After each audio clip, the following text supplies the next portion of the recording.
L'absence soudaine de millions de personnes ne laissa pas seulement des chaises vides, mais ouvrit des blessures profondes dans l'ordre mondial. Ce qui était routine devint tragédie en quelques secondes.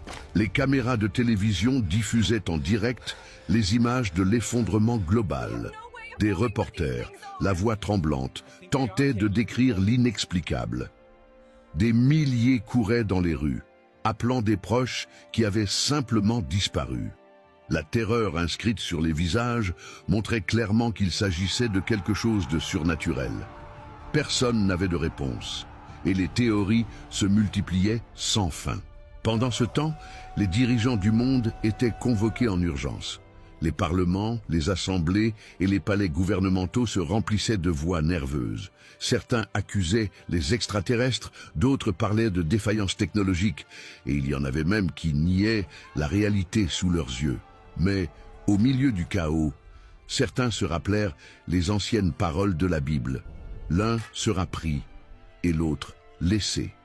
Matthieu 24, 40. À cet instant, le monde comprit qu'aucune préparation scientifique ou militaire n'était capable d'affronter ce qui se passait. L'ordre humain s'écroulait face à quelque chose de plus grand que tout pouvoir terrestre. L'enlèvement avait marqué le début d'une période sombre. Pour ceux qui restaient, le désespoir ne faisait que commencer, et la peur de ce qui allait suivre grandissait à chaque minute. Les églises étaient bondées, mais pas de croyants en adoration. C'étaient des gens paniqués, courant dans les temples à la recherche de réponses. Les pupitres étaient vides, les chaises des responsables disparus et des bibles ouvertes jonchaient le sol, marquant la trace de ceux qui avaient été enlevés. Ce qui auparavant était objet de moquerie devenait désormais le souvenir amer d'une occasion perdue.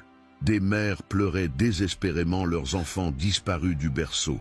Des pères couraient dans les rues, criant des prénoms dans l'espoir de trouver une réponse. Des couples se retrouvaient divisés, l'un disparu, l'autre abandonné.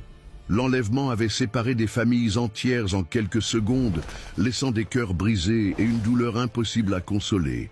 Les médias, avides d'audience, exploitaient chaque larme et chaque scène d'hystérie. Des chaînes diffusaient des veillées aux bougies sur les places, des groupes clamant vers le ciel, et même des mouvements de désespoir collectif, cherchant à comprendre ce qui s'était passé. Mais les explications ne comblaient pas le vide.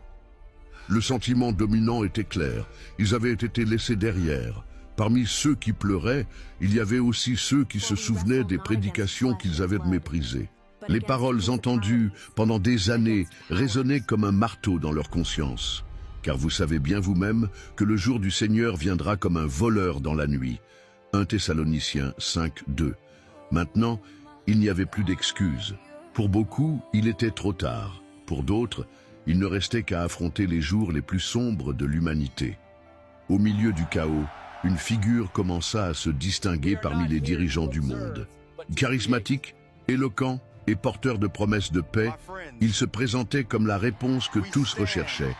Son discours parlait d'unité, d'espérance et de reconstruction, conquérant les cœurs désespérés.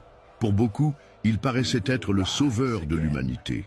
Des gouvernements affaiblis remettaient leur pouvoir entre ses mains. Des nations rivales, autrefois ennemies mortelles, s'asseyaient à la même table à la recherche de stabilité.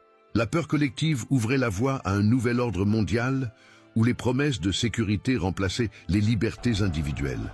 Le monde, blessé et vulnérable, acceptait sans poser de questions. Alors que des foules l'applaudissaient, peu percevaient la véritable nature de ce dirigeant. Derrière les paroles douces et le regard confiant se cachait une ambition sombre. De vieilles prophéties prenaient vie sous les yeux de l'humanité. L'esprit de l'Antichrist était déjà à l'œuvre.